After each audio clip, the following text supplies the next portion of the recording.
Now, everyone, I got a new toolbox for Christmas. It's a box with the wheels on the bottom.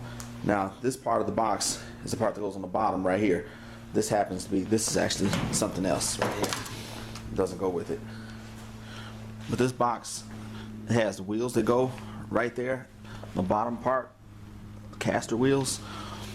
And then the top part of the box, total height of the box is about 39 inches, which is not really high at all. So today, my project is going to be to build a stand for it to bring it up about another 24 to 25 inches. Now I'm going to show you why.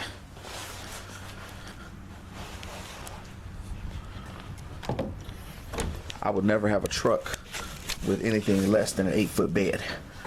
For this reason, right here.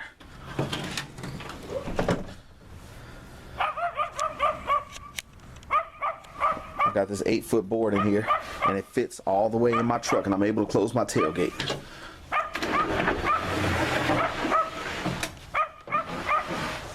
That's why I say any truck with less than an 8-foot bed is a play truck, not a work truck. Now with this setup, the first thing I did was measure the actual toolbox, and it comes to 24.5 inches wide. So for clearance purposes, you want to have this at least 24 3/4 inches. That way you have a good amount of clearance, preferably even 25 inches. But then when doing this, you also have to account for the space, because the width of it, the pieces of wood that are going to be along the sides of it, they're going to be on the inside of it, so you have to account for that as well. It's 3/4 of an inch thick, so you know 3/4 times 2 is 1.5 inches. So I'm going to make this 26.5 inches wide. I've already measured the top part. Now I'm going to measure the bottom part of it. Make my mark down here.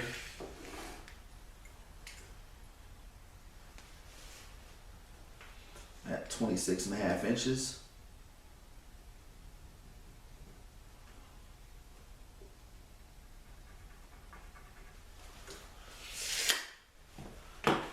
Now the importance of making your mark at the top and the bottom of the wood is because if you only make a mark at the top and you don't have an actual square to use, which I have one but I just don't feel like looking for it right now, and you're not using a square, then your mark can be off at the bottom, and then you might end up cutting too much off the bottom. It might be a crooked cut, and then you might have to go get another piece of wood as a result.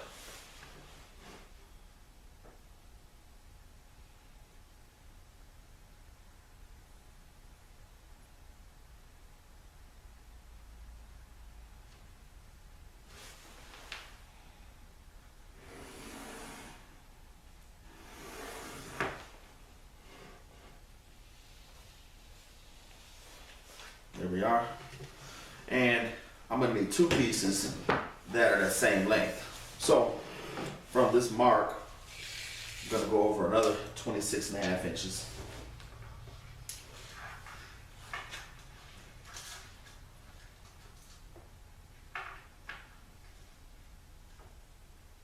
That way I can do both of the cuts at the same time. Now there's a bunch of different ways you can do it. You can also match the wood up and make the cut like that too. I mean, just a matter of personal preference, that's all it is.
but I'm not gonna make those marks until after I make these first 2 cuts.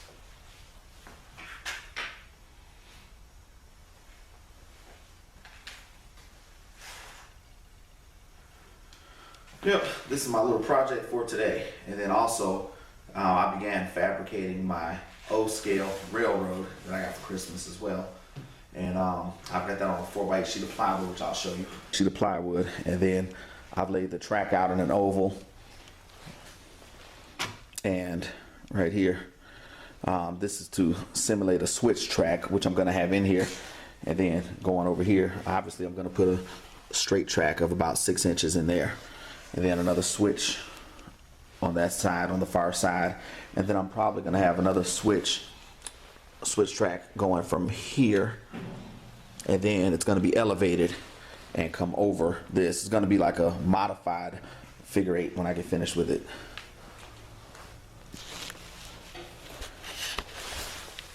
And I'll have another video for that.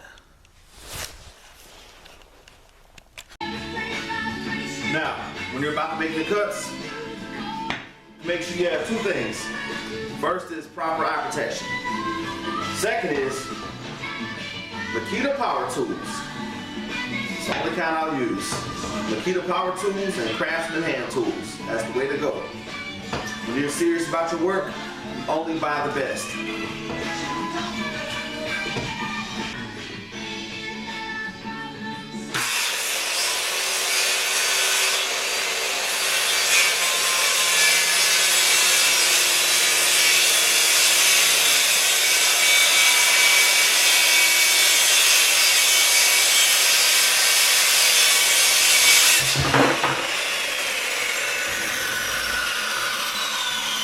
There's the first cut.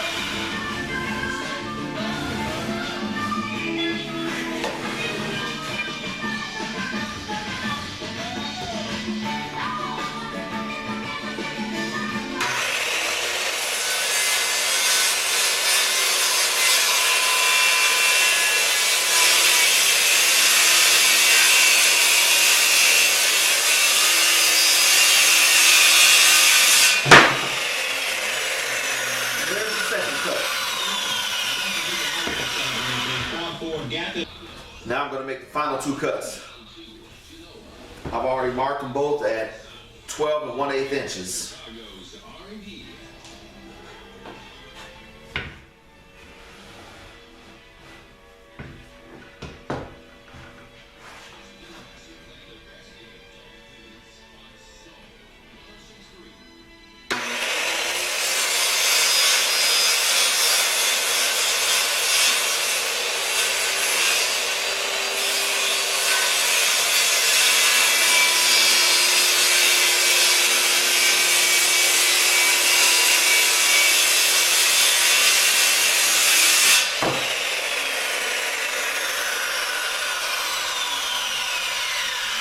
Now the final cut.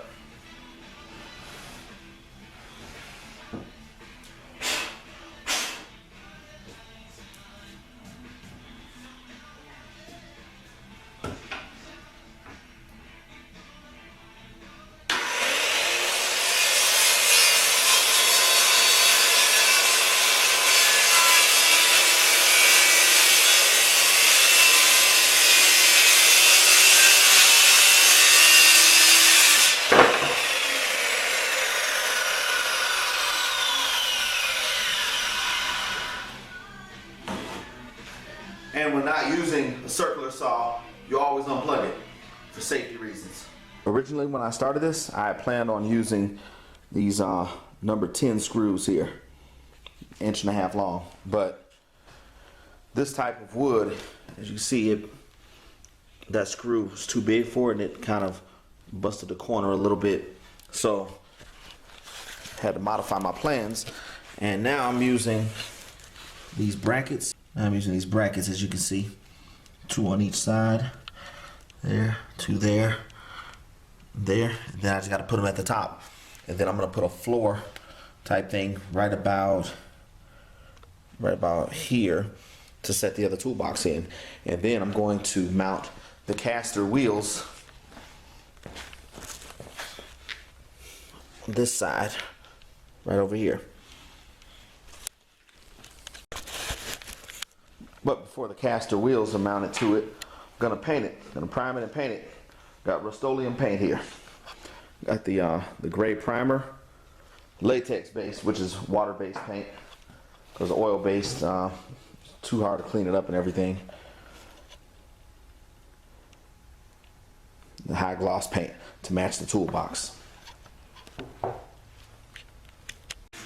The box portion of it is constructed, as you can see.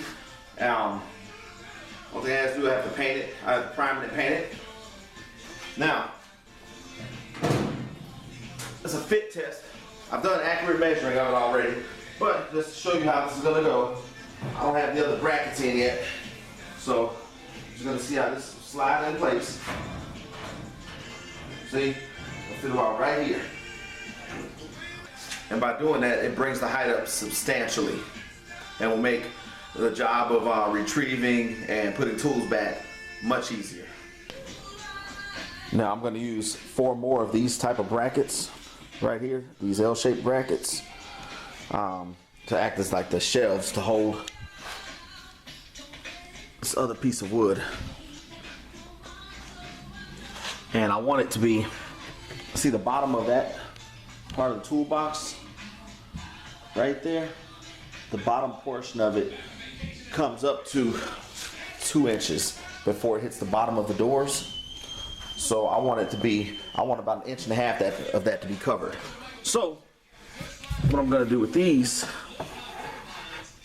is I'm going to measure this, and if I did this at 1.5 inches below the top, then that's not going to be right, because then you also have to account for the thickness of the wood, which is 3/4 of an inch. So to account for that, you have to drop it down another 3/4 of an inch, which is going to be 2 inches and 1/4, because 1.5 inches plus 3/4 of an inch is 2 inches and 1/4. All right, I've got the inner brackets mounted now, and I'm about to cut the last piece of wood for the shelf that the toolbox will be resting on. All right, to make this, you need 12 of those L-shaped brackets, and they all come with screws anyway, wood screws. And we've made our final cut.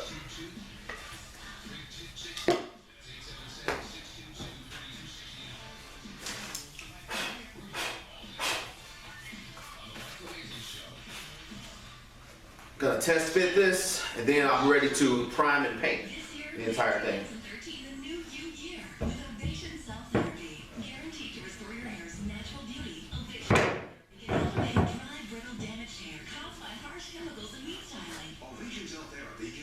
And as you see, perfect fit.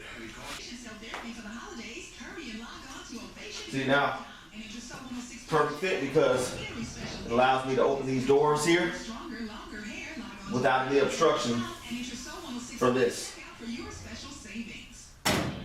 Now you see the box has been painted, the caster wheels have been installed.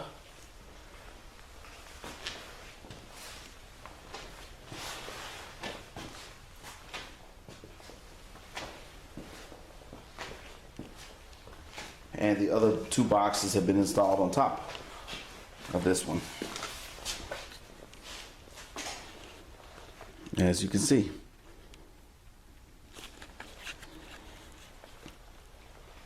Now this box, it sits down in here approximately 2 inches, because that way there's no chance of this box right here in the middle sliding off, and then it has enough clearance where doors can open up without touching the shelf or the stand that I made for it.